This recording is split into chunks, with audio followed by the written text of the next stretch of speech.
people of Wayanad sweet? എപ്പോഴും അദ്ദേഹം എന്നോട് ചോദിക്കുന്ന ഒരു കാര്യമാണ്,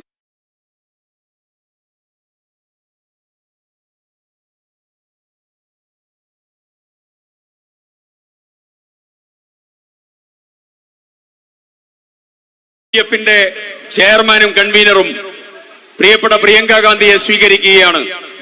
ജോയ് തൊട്ടിത്തറയും ശ്രീ സലാം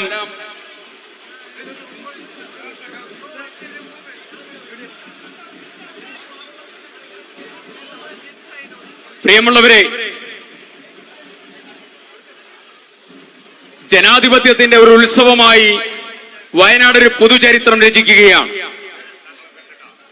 ആദരണീയനായ പാണക്കാട് സയ്യിദ് സാദിഖ് അലി ശിഹാബ് തങ്ങൾ, പ്രിയപ്പെട്ട പ്രതിപക്ഷ ഉപനേതാവ് ആദരണീയനായ പി കെ കുഞ്ഞാലിക്കുട്ടി സാഹിബ്, KPCCയുടെ president Shri K Sudhakaran MP ഉൾപ്പെടെ എല്ലാവരുടെയും സാന്നിധ്യം ഈ മുട്ടിൽ പൊതുയോഗത്തെ, പ്രിയപ്പെട്ട പ്രിയങ്ക ഗാന്ധിയുടെ തെരഞ്ഞെടുപ്പ് പൊതുയോഗത്തെ ആവേശഭരിതമാക്കിയിരിക്കുകയാണ്.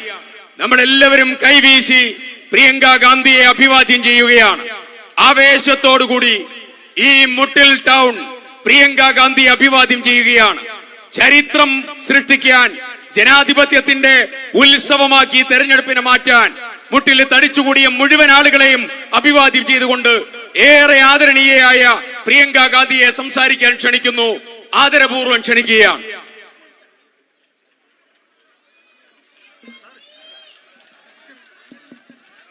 My dearest sisters and brothers, എന്റെ ഏറ്റവും പ്രിയപ്പെട്ട സഹോദരി സഹോദരന്മാരെ, thank you for being here today and for waiting for me. ഇവിടെ നിങ്ങൾ വന്ന് എനിക്ക് വേണ്ടി കാത്തുനിന്നതിന് ഞാൻ നിങ്ങളോട് നന്ദി പറയുകയാണ്. Thank you for all the love that you are giving me. Every single place I go in Wayanad, I am received with love and affection. ഞാൻ വയനാട്ടിൽ ഏത് സ്ഥലത്ത് പോകുവാണെങ്കിലും നിങ്ങൾ ഒരുപാട് സ്നേഹത്തോടു കൂടി ഇഷ്ടത്തോടു കൂടിയാണ് എന്നെ സ്വീകരിക്കുന്നത്. അതിനുവേണ്ടി ഞാൻ നിങ്ങളോട് നന്ദി പറയുകയാണ്. Now I realize how much you love my brother Rahul. ഇപ്പൊ എനിക്ക് മനസ്സിലാവുന്നുണ്ട് നിങ്ങൾ എത്രമാത്രം എന്റെ സഹോദരൻ രാഹുലിനെ സ്നേഹിക്കുന്നുണ്ടെന്ന് ഇപ്പോഴെനിക്ക് മനസ്സിലാകുന്നുണ്ട്. He loves you very much as well. അദ്ദേഹവും നിങ്ങളെ വളരെയധികം സ്നേഹിക്കുന്നുണ്ട്. Every day he calls me and asks me how are things. എല്ലാ ദിവസവും രാഹുൽ എന്നെ വിളിച്ചു ചോദിക്കും ഇവിടെ കാര്യങ്ങളൊക്കെ എങ്ങനെ നടന്നു പോകുന്നു. And next thing he says is, aren't the people of Wayanad sweet? എപ്പോഴും അദ്ദേഹനോട് ചോദിക്കുന്ന ഒരു കാര്യമാണ്, അടുത്ത് ചോദിക്കുന്ന കാര്യമാണ്, വയനാട്ടിലെ ആളുകൾ നല്ല മനോഹരരായ ആളുകളല്ലേ എന്നാണ് അദ്ദേഹം എന്നോട് എന്നും വിളിച്ച് ചോദിക്കുന്നത്. I think he is missing you and he is still feeling bad that he had to leave. എനിക്ക് തോന്നുന്നത് രാഹുൽ ഇപ്പോഴും നിങ്ങളെ മിസ് ചെയ്യാണ്, നിങ്ങളെ കാണാത്തതിന്റെ വിഷമമുണ്ട്. ഈ നിയോജക മണ്ഡലം, പാർലമെന്റ് മണ്ഡലവും നിങ്ങളെ ഉപേക്ഷിച്ച് പോകുന്നില്ല, അദ്ദേഹത്തിന് ഇപ്പോഴും വലിയ സങ്കടം ഉണ്ടെന്നാണ് എനിക്ക് തോന്നുന്നത്. This bond of love that you share with him, it's a mutual bond of love, of respect.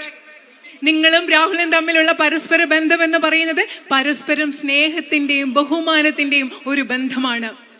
It's also rare. അത് അപൂർവമാണ് ഇത്തരം ഒരു ബന്ധം എന്ന് പറയുന്നത്. Especially in politics. പ്രത്യേകിച്ചും രാഷ്ട്രീയത്തിൽ ഇത് അപൂർവമായ ഒരു ബന്ധമാണ്. Because many leaders in politics, once they have power, once they are sort of well known, they forget about the public. കാരണം എന്താണെന്നറിയോ, രാഷ്ട്രീയത്തിൽ പലപ്പോഴും രാഷ്ട്രീയ നേതാക്കൾ ഒരിക്കൽ അധികാരം കിട്ടിക്കഴിഞ്ഞാൽ അവർ അറിയപ്പെടാനൊക്കെ ആരംഭിച്ചു കഴിഞ്ഞാൽ അവർ സാധാരണ ജനങ്ങളെ മറന്നു പോകുന്ന ഒരു കാഴ്ചയാണ് പൊതുവെ നമ്മൾ രാഷ്ട്രീയത്തിൽ കാണുന്നത്. They forget that the power they have is actually the power of the people. പലപ്പോഴും അവർ മറന്നു പോകുന്നത് എന്ത്, രാഷ്ട്രീയ നേതാക്കൾക്കുള്ള അധികാരം എന്ന് പറയുന്നത് സാധാരണ ജനങ്ങളുടെ അധികാരമാണെന്ന് അവർ മറന്നു പോവുകയാണ്. But Rahul is not like that. പക്ഷേ രാഹുൽ അങ്ങനത്തെ ഒരു രാഷ്ട്രീയ നേതാവല്ല. He deeply respects the love that you have given him. നിങ്ങൾ ഇവിടുത്തെ ജനങ്ങൾ അദ്ദേഹത്തിന് നൽകിയ സ്നേഹത്തെ രാഹുൽ ആഴത്തിൽ ബഹുമാനിക്കുന്നുണ്ട്. And my whole family is grateful to you. എന്റെ കുടുംബം മുഴുവൻ നിങ്ങളോട് നന്ദിയുള്ളവരാണ്, കടപ്പെട്ടിട്ടുള്ളവരാണ്. For the way in which you stood by him when he was going through the most difficult time in his life. എന്റെ സഹോദരൻ അദ്ദേഹത്തിന്റെ ജീവിതത്തിലെ ഏറ്റവും ബുദ്ധിമുട്ടുള്ള സമയത്ത് കൂടി കടന്നു പോയപ്പോൾ നിങ്ങൾ എങ്ങനെയാണോ അദ്ദേഹത്തിനോടൊപ്പം നിന്നത്, അതിന് എന്റെ കുടുംബം നിങ്ങളോട് എന്നും നന്ദിയുള്ളവരാണ്. He was being attacked every single day. എല്ലാ ദിവസവും അദ്ദേഹം ആക്രമിക്കപ്പെട്ടുകൊണ്ടിരുന്നു. The BJP mounted a massive social media and media campaign to destroy his reputation. അദ്ദേഹത്തിന്റെ സത്കീർത്തിയും പ്രതിച്ഛായയും നശിപ്പിക്കുന്നതിന് വേണ്ടി ഓരോ ദിവസവും മാധ്യമങ്ങളിലൂടെയും സമൂഹ മാധ്യമങ്ങളിലൂടെയും BJP ഒരു വലിയ പ്രചരണമാണ് നടത്തിക്കൊണ്ടിരുന്നത്. But I am proud to say, my sisters and brothers of Wayanad, that it was you who first recognized the truth. പക്ഷേ എന്റെ വയനാട്ടിലെ സഹോദരി സഹോദരന്മാരെ, എനിക്ക് അഭിമാനത്തോടു കൂടി പറയാൻ സാധിക്കും, എന്റെ സഹോദരൻ രാഹുലിലെ സത്യം ആദ്യമായി തിരിച്ചറിഞ്ഞത് ഇവിടെയുള്ള നിങ്ങളാണെന്ന്. You realize that this man is fighting for the right things. He is fighting for you. നിങ്ങൾക്ക് മനസ്സിലായി, ഈ മനുഷ്യൻ പോരാടുന്നത് ശരിയായ കാര്യങ്ങൾക്ക് വേണ്ടിയാണ്, നിങ്ങൾക്ക് വേണ്ടിയാണ് ഈ മനുഷ്യൻ പോരാടുന്നതെന്ന് നിങ്ങൾ തിരിച്ചറിഞ്ഞു. And you have a history. You have a history here in Wayanad of fighting for what is right. It was freedom fighters from Wayanad who fought for the freedom of our country as well. ഇവിടെ വയനാട്ടിൽ നിങ്ങൾക്ക് എന്താണോ ശരി അതിനു വേണ്ടി പോരാടുന്ന ഒരു ചരിത്രമുണ്ട്. വയനാട്ടിലെ സ്വാതന്ത്ര്യ സമര സേനാനികൾ നമ്മുടെ രാജ്യത്തിന് വേണ്ടി സ്വാതന്ത്ര്യം ലഭിക്കുന്നതിന് വേണ്ടി പോരാടിയവരാണ്. You are a shining example of all that is good and all that is beautiful about our country. ഈ രാജ്യത്ത് എന്തൊക്കെയാണോ നല്ലത്, എന്തൊക്കെയാണ് മനോഹരമായത്, അതിന്റെ ഒരു തിളങ്ങുന്ന ഉദാഹരണമാണ് വയനാടും ഇവിടുത്തെ ജനങ്ങളും. You have a rich tradition of unity amongst the different religious communities. പല മതങ്ങളിലുള്ള ആളുകളുടെ ഇടയിലുള്ള സാഹോദര്യത്തിന്റെ ഐക്യത്തിന്റെ ഒരു സമ്പന്നമായ പാരമ്പര്യം നിങ്ങൾക്കുണ്ട്. Must be one of the few places where somebody like Radha Gopi Menonji became the president of a mosque even though she was a Hindu. നിങ്ങൾക്കറിയാം, ഈ രാജ്യത്തുള്ള ചില അപൂർവം ചില പ്രദേശങ്ങളിൽ ഒന്നായിരിക്കും, ഉദാഹരണത്തിന് ശ്രീ ഗോപി മേനോൻ എന്ന് പറയുന്ന വ്യക്തി ഒരു മോസ്കിന്റെ പ്രസിഡന്റായ അപൂർവ സ്ഥലങ്ങളിൽ ഒന്നായിരിക്കും ഇത്. And from here itself, so much social service and so much good work has been done. ഇവിടെ തന്നെ ഒരുപാട് സാമൂഹ്യ സേവനങ്ങളും സമൂഹത്തിന് വേണ്ടിയുള്ള നല്ല പ്രവർത്തികളും ഒരുപാട് ഇവിടെ നടക്കുന്നുണ്ട്. I just came from Haji Sahib's house. Jamal Muhammad Sahab dedicated his life to service. ഞാനിപ്പോ ഹാജി സാഹിബിന്റെ വീട്ടിലാണ് വന്നത്. ജമാൽ മുഹമ്മദ് സാഹിബ് എന്ന വ്യക്തി അദ്ദേഹത്തിന്റെ ജീവിതം സേവനത്തിന് വേണ്ടി സമർപ്പിച്ച ഒരു വ്യക്തിയാണ്. These are your traditions. ഇതാണ് നിങ്ങളുടെ പാരമ്പര്യം എന്ന് പറയുന്നത്. You have beautiful churches, mosques, temples. നിങ്ങൾക്ക് മനോഹരമായ പള്ളികളുണ്ട്, മോസ്കുകളുണ്ട്, ക്ഷേത്രങ്ങളുണ്ട്. You live in harmony. നിങ്ങൾ പൊരുത്തത്തോടുകൂടി, സാഹോദര്യത്തോടുകൂടി, ഒത്തൊരുമയോടുകൂടി ജീവിക്കുന്നു. You stand for what is right, for the unity of this country. നിങ്ങൾ എന്താണോ ശരിയായത് വേണ്ടി, ഈ രാജ്യത്തിന്റെ ഐക്യത്തിന് വേണ്ടി നിങ്ങൾ നിലനിൽക്കുന്നു. And for the values on which our constitution was made. നമ്മുടെ ഭരണഘടന എന്തൊക്കെ മൂല്യങ്ങളുടെ അടിസ്ഥാനത്തിലാണോ നിർമ്മിക്കപ്പെട്ടത് അതിനു വേണ്ടി നിങ്ങൾ നിലകൊള്ളുന്നു. For me, there can be no greater honor than to represent the people of Wayanad. വയനാട്ടിലെ ജനങ്ങളെ പ്രതിനിധീകരിക്കുക എന്നതിലുപരിയായി എനിക്ക് ഇതിലും വലിയ മറ്റൊരു ആദരവ് ലഭിക്കാനില്ല എന്ന് ഞാൻ നിങ്ങളോട് പറയാൻ ആഗ്രഹിക്കുന്നു. This land has immense potential. ഈ ഭൂമിക്ക്, ഈ നാടിന് അപാരമായ സാധ്യതകളുണ്ട്. Look at the crops you grow: coffee, tea, rice, pepper, all the spices. നിങ്ങൾ ഏതൊക്കെ വിളകളാണ് ഇവിടെ കൃഷി ചെയ്യുന്നത് നോക്കൂ. കാപ്പി, തേയില, നെല്ല്, അതുപോലെ കുരുമുളക്, അതുപോലെ എല്ലാ സുഗന്ധദ്രവ്യങ്ങളും ഇവിടെ നിങ്ങൾ കൃഷി ചെയ്യുന്നുണ്ട്. Just think about if proper planning was there, good sort of strong facilities for marketing these crops, for packaging these crops, and you had proper food parks created over here for the production and for the marketing and for the sale of these crops. How much difference it could make. നിങ്ങളൊന്ന് ശ്രദ്ധിച്ചു നോക്കുക. നിങ്ങൾ ഇവിടെ ധാരാളം ഉൽപ്പന്നങ്ങൾ ഉണ്ടാക്കുന്നു, കൃത്യമായ ആസൂത്രണത്തോടുകൂടി ഇതെല്ലാം വിപണിയിൽ എത്തിക്കാനുള്ള, ഇതെല്ലാം കച്ചവടം ചെയ്യാനുള്ള സൗകര്യങ്ങൾ, ഭക്ഷ്യ സംസ്കരണ സൗകര്യങ്ങൾ, ഫുഡ് പാർക്കുകളൊക്കെ ഇവിടെ ഉണ്ടായിരുന്നെങ്കിൽ എത്രമാത്രം നിങ്ങൾക്ക് ഇതിൽ മുന്നേറാമായിരുന്നു. നിങ്ങളൊന്ന് ആലോചിച്ച് നോക്കിക്കേ. With a strong focus on agriculture and food processing, there could be so much more progress in this industry here. ഇവിടെ കൃഷിയുടെ കാര്യത്തിൽ നമ്മൾ കൂടുതൽ ശ്രദ്ധ ചെലുത്തുന്നതിലൂടെ, ഭക്ഷ്യ സംസ്കരണത്തിൽ കൂടുതൽ ശ്രദ്ധ ചെലുത്തുന്നതിലൂടെ ഈ മേഖലയിൽ ഒരുപാട് പുരോഗതി നമുക്ക് ഉണ്ടാക്കാൻ സാധിക്കും. Instead, farmers of Wayanad are facing great difficulties. പക്ഷെ അതിനു പകരം വയനാട്ടിലെ കർഷകർ ധാരാളം ബുദ്ധിമുട്ടുകൾ നേരിട്ടുകൊണ്ടിരിക്കുകയാണ്. The prices of crops is falling, especially of coffee. പ്രത്യേകിച്ച് നിങ്ങളുടെ വിളകളുടെ വില ഇടിഞ്ഞുകൊണ്ടിരിക്കുകയാണ്, പ്രത്യേകിച്ചും കാപ്പിയുടെ. Many farmers are forced to take loans and are unable to repay them. പല കർഷകരും വായ്പ എടുക്കാൻ നിർബന്ധിതരാകുകയാണ്, പക്ഷെ പലപ്പോഴും അവർക്ക് കടം തിരിച്ചടയ്ക്കാൻ സാധിക്കുന്നില്ല. Modi's government's policies are such that they waive loans for big businessmen, 16 lakh crores of rupees, but they don't waive the loans for farmers. നരേന്ദ്രമോദിയുടെ നയങ്ങൾ എന്താണ് ചെയ്യുന്നത്? വലിയ ബിസിനസ്സുകാരുടെ കടങ്ങളെല്ലാം എഴുതി തള്ളുകയാണ്. 16 ലക്ഷം കോടി രൂപ വരുന്ന കടങ്ങൾ വലിയ ബിസിനസ്സുകാരുടെ എഴുതി തള്ളിയപ്പോൾ നമ്മുടെ നാട്ടിലെ സാധാരണ കർഷകരുടെ കടങ്ങൾ എഴുതി തള്ളുന്നില്ല ആ government. When your crops are damaged due to rain, you don't get the adequate compensation. മഴ കൊണ്ട് നിങ്ങൾക്ക് കൃഷിനാശം, വിളനാശം സംഭവിക്കുമ്പോൾ നിങ്ങൾക്ക് മതിയായ നഷ്ടപരിഹാരം ലഭിക്കുന്നില്ല. And through the area where I have been passing today, the man-animal conflict is an immense issue. ഇന്ന് ഞാൻ വന്നുകൊണ്ടിരുന്ന വഴിയിൽ ഞാൻ പ്രദേശത്ത് കൂടി വരികയായിരുന്നു. എവിടെയാണോ മനുഷ്യ വന്യജീവി സംഘർഷം എന്ന് പറയുന്നത് ഒരു വലിയ പ്രശ്നമാണ്. This morning I met a lady whose husband had been trampled by an elephant. ഒരു കാട്ടാനയാൽ കൊല ചെയ്യപ്പെട്ട മനുഷ്യന്റെ ഭാര്യയെ, ആ സ്ത്രീയെ ഞാൻ ഇന്ന് കണ്ടു.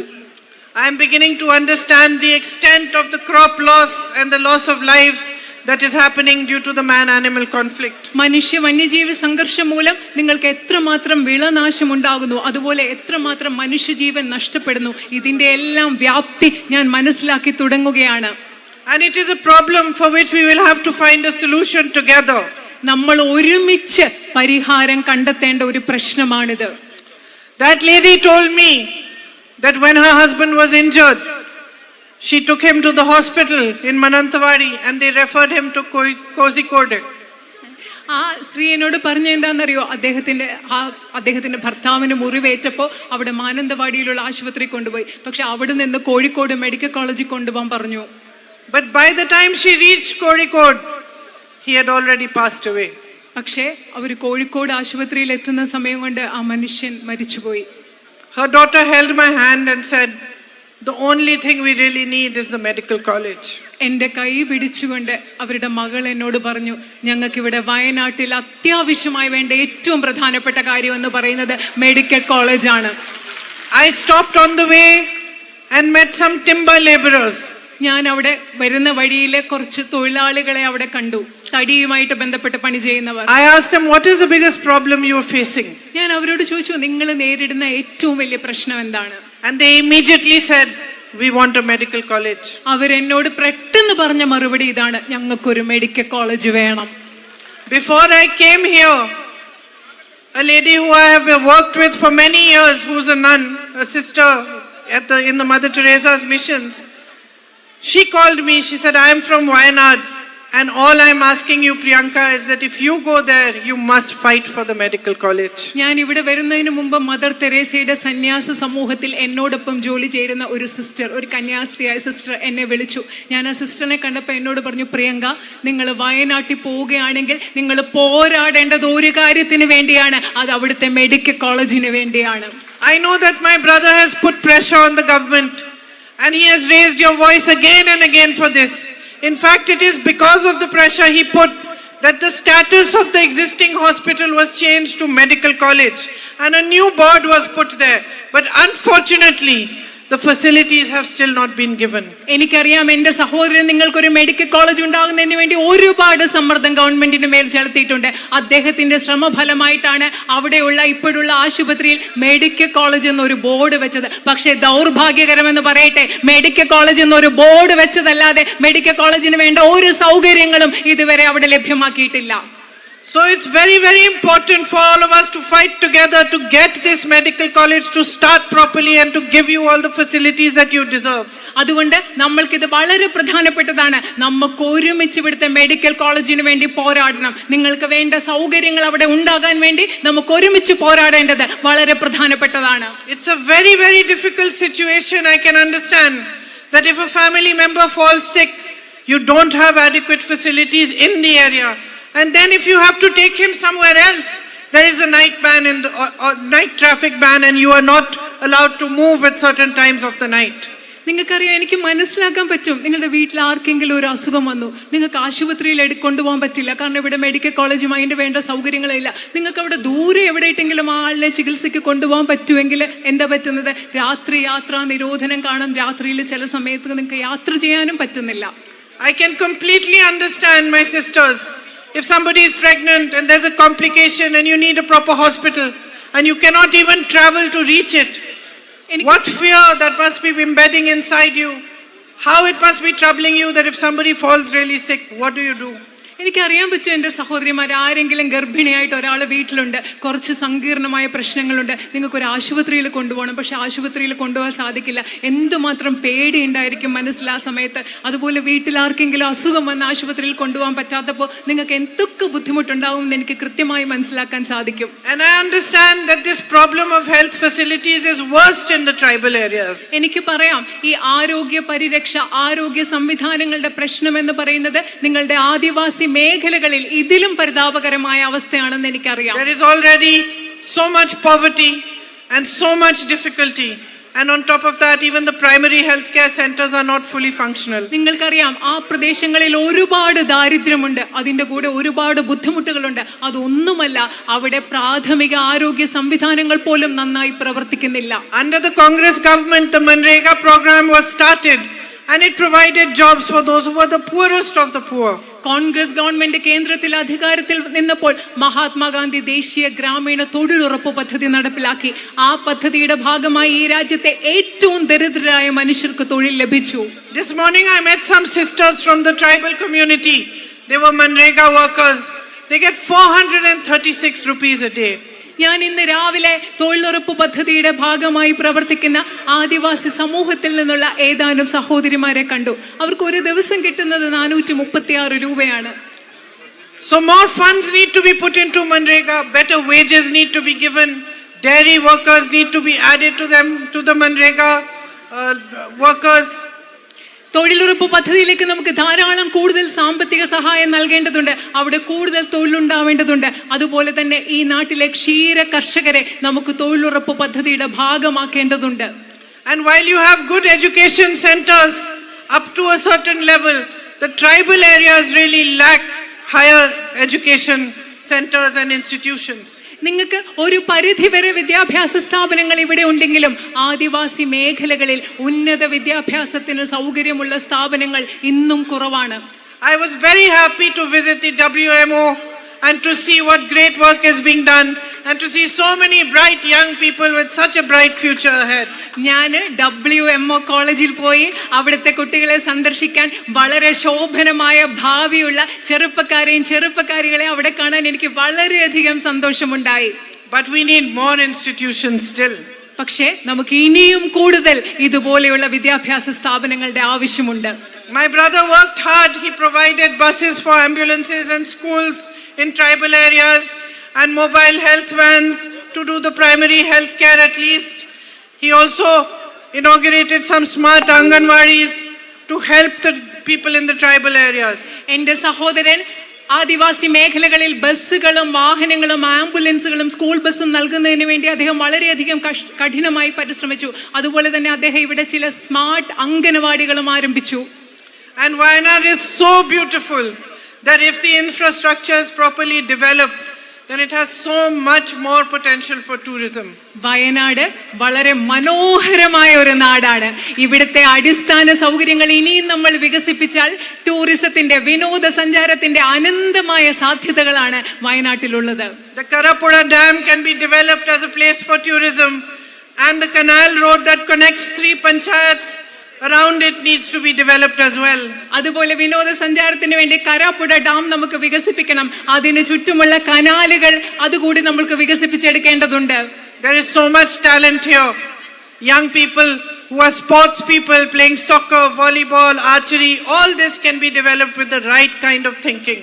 വയനാട്ടിൽ ഒരുപാട് കഴിവുണ്ട്. നിങ്ങളുടെ ഇവിടുത്തെ ചെറുപ്പക്കാരായ കുട്ടികളെ ഫുട്ബോൾ കളിക്കുന്ന, വോളിബോൾ കളിക്കുന്ന, അമ്പെയ്ത്ത് പരിശീലിക്കുന്ന ഒരുപാട് കുട്ടികളുണ്ട്. നല്ല രീതിയിൽ ചിന്തിച്ചാൽ, ആസൂത്രണം ചെയ്താൽ അവരുടെയൊക്കെ കഴിവ് നമുക്ക് വികസിപ്പിച്ചെടുക്കാൻ സാധിക്കും.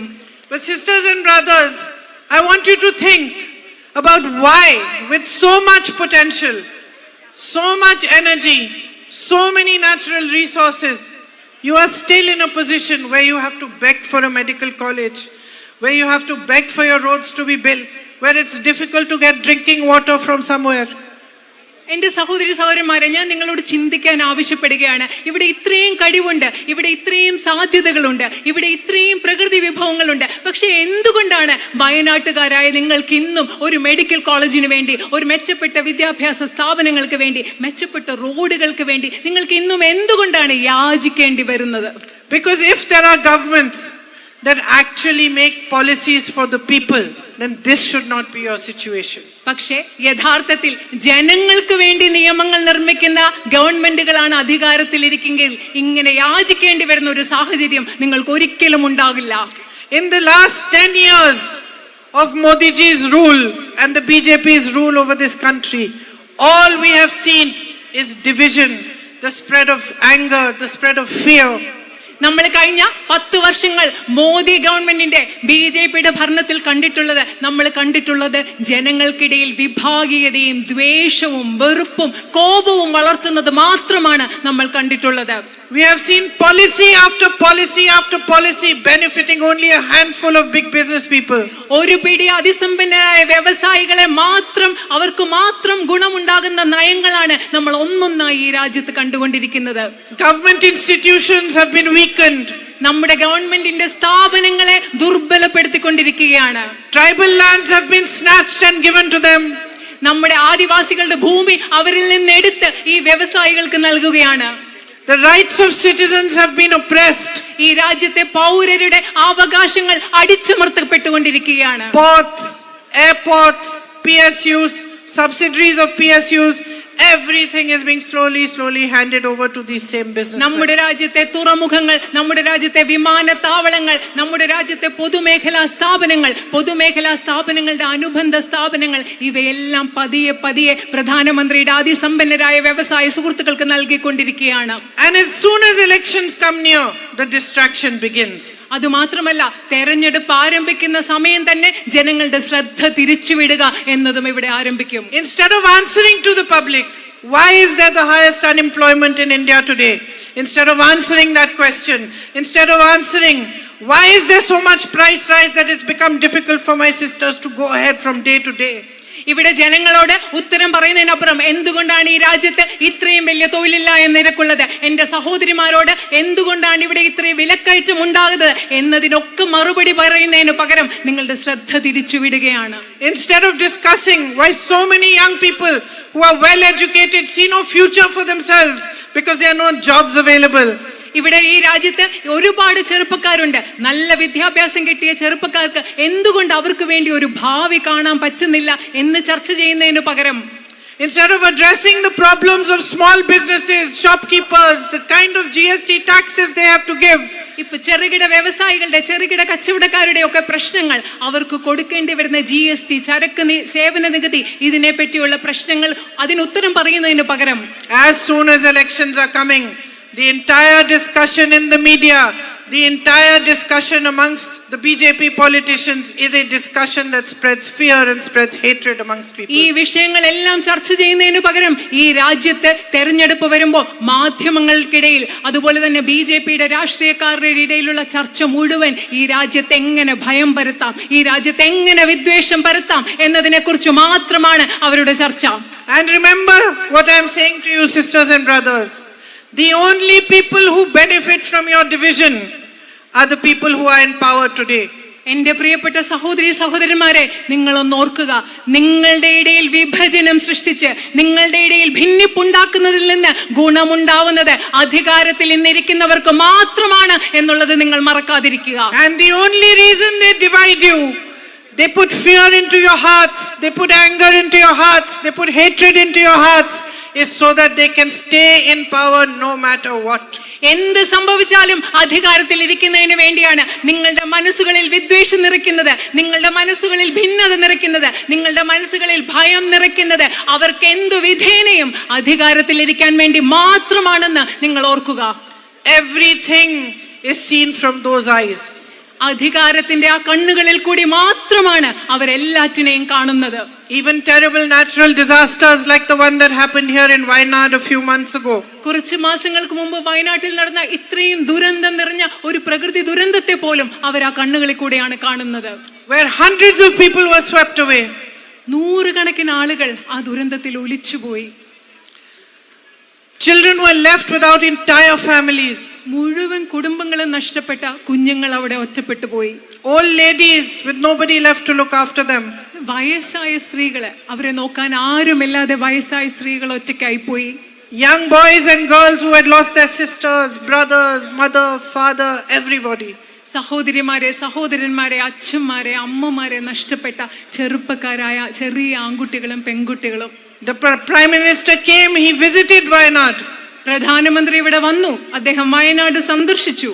He saw their pain with his own eyes. സ്വന്തം കണ്ണുകൾ കൊണ്ട് ആ മനുഷ്യരുടെ വേദന അദ്ദേഹം കണ്ടു. But he still has not sent the funds for their പക്ഷെ compensation. ഇന്ന് വരെ നിങ്ങൾക്ക് വേണ്ട നഷ്ടപരിഹാരത്തിന് വേണ്ട സാമ്പത്തിക സഹായം അദ്ദേഹം നൽകിയിട്ടില്ല. Because for him and his party, everything is politics. കാരണം അദ്ദേഹത്തിനും നരേന്ദ്രമോദിക്കും അദ്ദേഹത്തിന്റെ പാർട്ടിക്കും എല്ലാം എന്ന് പറയുന്നത് രാഷ്ട്രീയം മാത്രമാണ്. And everything is about power. എല്ലാം അവർക്ക് അധികാരത്തിന് വേണ്ടിയുള്ളത് മാത്രമാണ്. So sisters and brothers, you need to understand that the correct politics, the politics that you should be standing for, is a politic that first respects you above everything else. എന്റെ പ്രിയപ്പെട്ട സഹോദരി സഹോദരന്മാരെ, നിങ്ങൾ മനസ്സിലാക്കണം, ഈ രാജ്യത്തെ ശരിയായ യഥാർത്ഥ രാഷ്ട്രീയം എന്ന് പറയുന്നത് ഈ രാജ്യത്തെ സാധാരണക്കാരായ ജനങ്ങളെ എല്ലാറ്റിനും ഉപരിയായി ബഹുമാനിക്കുന്ന രാഷ്ട്രീയമാണ് യഥാർത്ഥ രാഷ്ട്രീയം എന്ന് നിങ്ങൾ മനസ്സിലാക്കണം. Health care is your right. ആരോഗ്യ സംരക്ഷണം എന്ന് പറയുന്നത് നിങ്ങളുടെ അവകാശമാണ്. Having good educational institutions is your right. മെച്ചപ്പെട്ട വിദ്യാഭ്യാസ സ്ഥാപനങ്ങൾ ഉണ്ടാവേണ്ടത് നിങ്ങളുടെ അവകാശമാണ്. Access to drinking water is your right. കുടിവെള്ളം നിങ്ങൾക്ക് ലഭ്യമാകേണ്ടത് നിങ്ങളുടെ അവകാശമാണ്. The development of tourism in your area is your right. നിങ്ങളുടെ പ്രദേശത്തെ വിനോദസഞ്ചാര വികസനം നിങ്ങളുടെ അവകാശമാണ്. Support for farmers, shopkeepers, small businesses, agriculture is your right. കർഷകർക്കും ഇവിടുത്തെ ചെറുകിട കർഷകർക്കും കച്ചവടക്കാർക്കും കിട്ടുന്ന പിന്തുണ നിങ്ങളുടെ അവകാശമാണ്. These are not favors anybody is doing for you. ഇതൊന്നും ആരും നിങ്ങൾക്ക് ചെയ്തു തരേണ്ട ഔദാര്യങ്ങളല്ല. This is the very least any government can do for you. നിങ്ങൾക്ക് വേണ്ടി ഏത് ഗവൺമെന്റും ചെയ്യേണ്ട അടിസ്ഥാന കാര്യങ്ങളാണ് ഈ പറഞ്ഞ കാര്യങ്ങൾ. And so if you have to set politics in this country right, you have to make the right choices when you vote. അതുകൊണ്ട് ഈ രാജ്യത്തെ രാഷ്ട്രീയത്തെ നിങ്ങൾക്ക് നന്നാക്കി എടുക്കണമെങ്കിൽ നിങ്ങൾ കൃത്യമായ തെരഞ്ഞെടുപ്പ് നടത്തിയിരിക്കണം. ശരിയായ തെരഞ്ഞെടുപ്പ് നിങ്ങൾ നടത്തിയിരിക്കണം. Your vote is a great responsibility. നിങ്ങളുടെ വോട്ട് എന്ന് പറയുന്നത് നിങ്ങളുടെ കയ്യിലുള്ള വലിയൊരു ഉത്തരവാദിത്തമാണ്. It is the greatest power given to you by the Constitution of India. Indian ഭരണഘടന നിങ്ങൾക്ക് നൽകിയിട്ടുള്ള ഏറ്റവും മഹത്തായ ശക്തി എന്ന് പറയുന്നത് നിങ്ങളുടെ കയ്യിലുള്ള നിങ്ങളുടെ വോട്ടാണ്. It is the power that makes you equal to everybody standing on this stage, to the Prime Minister, to all his ministers, to every single person in this country. ഈ രാജ്യത്തെ എല്ലാ മനുഷ്യരോടും, ഈ വേദിയിൽ നിൽക്കുന്ന ആളുകളോടും, ഈ രാജ്യത്തെ പ്രധാനമന്ത്രിയോടും, ഈ രാജ്യത്തെ എല്ലാ മന്ത്രിമാരോടും നിങ്ങളെ തുല്യരാക്കുന്നത് നിങ്ങളുടെ കയ്യിലുള്ള വോട്ട് എന്ന് പറയുന്ന ആ അധികാരമാണ്. It is the power to bring about change in your lives, in the country, and to build a better future for your children. നിങ്ങളുടെ വോട്ട് എന്ന് പറയുന്നത് നിങ്ങളുടെ ജീവിതത്തിലും നിങ്ങളുടെ രാജ്യത്തിലും നിങ്ങളുടെ കുഞ്ഞുങ്ങൾക്ക് മെച്ചപ്പെട്ട ഭാവി ഉണ്ടാക്കുന്നതിന് വേണ്ട മാറ്റം കൊണ്ടുവരാൻ നിങ്ങൾക്കുള്ള അധികാരമാണ്. So use it wisely. അതുകൊണ്ട് നിങ്ങളുടെ വോട്ട് നിങ്ങൾ ബുദ്ധിപരമായി ഉപയോഗിക്കുക. I know I don't have to lecture you on this, my sisters and brothers of Wayanad, because you have already used it rightly before. കാരണം ഇതിനെ പറ്റി ഞാൻ നിങ്ങളോട് കൂടുതൽ വിശദമായി പറയേണ്ട ആവശ്യമില്ല എൻ്റെ വയനാട്ടിലെ സഹോദരി സഹോദരന്മാരെ. കാരണം നിങ്ങൾ ഇപ്പോൾ തന്നെ നിങ്ങളുടെ വോട്ട് വളരെ ബുദ്ധിപരമായിട്ടാണ് നിങ്ങൾ ഉപയോഗിച്ചിട്ടുള്ളത്. You have stood for those who are fighting for the constitution of this country. വയനാട്ടിലെ ജനങ്ങളായ നിങ്ങൾ ഈ രാജ്യത്തെ ഭരണഘടനയ്ക്ക് വേണ്ടി പോരാടുന്നതാരാണോ അവർക്കൊപ്പം നിലകൊണ്ടിട്ടുള്ളവരാണ് നിങ്ങൾ. You have stood for the values upon which our country was founded. ഈ രാജ്യം ഏതു മൂല്യങ്ങളുടെ അടിസ്ഥാനത്തിലാണോ സ്ഥാപിക്കപ്പെട്ടത് ആ മൂല്യങ്ങൾക്ക് വേണ്ടി നിലകൊണ്ടിട്ടുള്ളവരാണ് നിങ്ങൾ. And I know, I am sure you will do it again and again. എനിക്കറിയാം, എനിക്ക് ഉറപ്പുണ്ട് നിങ്ങൾ അത് തന്നെ വീണ്ടും വീണ്ടും ചെയ്തുകൊണ്ടേയിരിക്കും എന്ന് എനിക്ക് ഉറപ്പുണ്ട്. For me, each one of you symbolizes a great responsibility too. എന്നെ സംബന്ധിച്ചിടത്തോളം ഇവിടെയുള്ള നിങ്ങൾ ഓരോരുത്തരും പ്രതിനിധാനം ചെയ്യുന്നത് ഒരു വലിയ ഉത്തരവാദിത്തത്തെയാണ്. This love that you give me, the affection you show me, everywhere I have been going, you wait for me, you welcome me into your home, into your family, like a daughter, like a sister. like a mother. നിങ്ങൾ തരുന്ന വലിയ സ്നേഹം, ഞാൻ എവിടെ പോകുമ്പോഴും നിങ്ങൾ ഒരുപാട് സ്നേഹത്തോടു കൂടി ഇഷ്ടത്തോടു കൂടി എന്നെ കാത്തു നിൽക്കുന്നു. നിങ്ങളുടെ കുടുംബത്തിലേക്ക് നിങ്ങളുടെ മകളെ പോലെ, സഹോദരിയെ പോലെ നിങ്ങൾ എന്നെ കൂട്ടിക്കൊണ്ടു പോവുകയാണ്. This is the greatest privilege that a human being can aspire for. ശരിക്കും ഒരു മനുഷ്യന് ആഗ്രഹിക്കാൻ പറ്റുന്ന ഏറ്റവും വലിയ ഭാഗ്യമാണ് നിങ്ങൾ എനിക്ക് നൽകിക്കൊണ്ടിരിക്കുന്നത്. To bring a smile on the faces of others and to be loved by others. നിങ്ങൾ എല്ലാവരുടെയും മുഖത്തുള്ള ഒരു പുഞ്ചിരി, നിങ്ങൾ മറ്റുള്ളവരിൽ നിന്ന് സ്നേഹിക്കപ്പെടുമ്പോൾ നിങ്ങളുടെ മുഖത്തെ പുഞ്ചിരി കാണുമ്പോൾ അത് മനോഹരമാണ്. So you have already given me much more than I could ask for. എനിക്ക് നിങ്ങളോട് എന്ത് ചോദിക്കാൻ പറ്റും? നിങ്ങളോട് ചോദിക്കാൻ പറ്റുന്നതിൽ ഒരുപാട് കൂടുതൽ ഇപ്പൊ തന്നെ നിങ്ങൾ എനിക്ക് നൽകി കഴിഞ്ഞിരിക്കുന്നു. And I want to tell you that I will not disappoint you. എനിക്ക് നിങ്ങളോട് ഒരു കാര്യം പറയണം, നിങ്ങളെ ഒരിക്കലും ഞാൻ നിരാശപ്പെടുത്തില്ല എന്ന് എനിക്ക് നിങ്ങളോട് പറയണം. I will fight for your needs. I will fight for your rights. I will put pressure for all the things that are important to you. നിങ്ങളുടെ ആവശ്യങ്ങൾക്ക് വേണ്ടി, നിങ്ങളുടെ അവകാശങ്ങൾക്ക് വേണ്ടി ഞാൻ പോരാടും. ഇതിനെല്ലാം നിങ്ങൾക്ക് എന്തൊക്കെ ആവശ്യങ്ങളുണ്ടോ അത് പരിഹരിക്കുന്നതിന് വേണ്ടി സമ്മർദ്ദം ചെലുത്താൻ ഞാൻ കൃത്യമായി പോരാടും. And whenever you see me, you will know that this love you have given me has not been in vain. നിങ്ങൾ എന്നെ എപ്പോൾ കാണുമ്പോഴും നിങ്ങൾക്ക് മനസ്സിലാകും, നിങ്ങൾ എനിക്ക് നൽകുന്ന ഈ സ്നേഹം ഒരിക്കലും വെറുതെ ആവില്ല എന്ന് നിങ്ങൾക്ക് മനസ്സിലാകും. Thank you very much for waiting for me and listening to everything I had to say. I would also like to thank Thankalji and all my other colleagues from the UDF who are here on the stage today for being here at this meeting. Thank you. നിങ്ങൾ എനിക്ക് വേണ്ടി കാത്തു നിന്നതിനും എനിക്ക് പറയാനുള്ളതെല്ലാം കേട്ടതിനും നന്ദി. തങ്ങൾജി, അതുപോലെയുള്ള UDF-ന്റെയും ഐക്യ ജനാധിപത്യ മുന്നണിയുടെ ഈ വേദിയിലുള്ള എല്ലാ നേതാക്കൾക്കും ഞാൻ നന്ദി പറയുന്നു. നന്ദി. പ്രിയപ്പെട്ട തങ്ങൾ നമ്മളോട് ഒരു മിനിറ്റ് സംസാരിക്കും.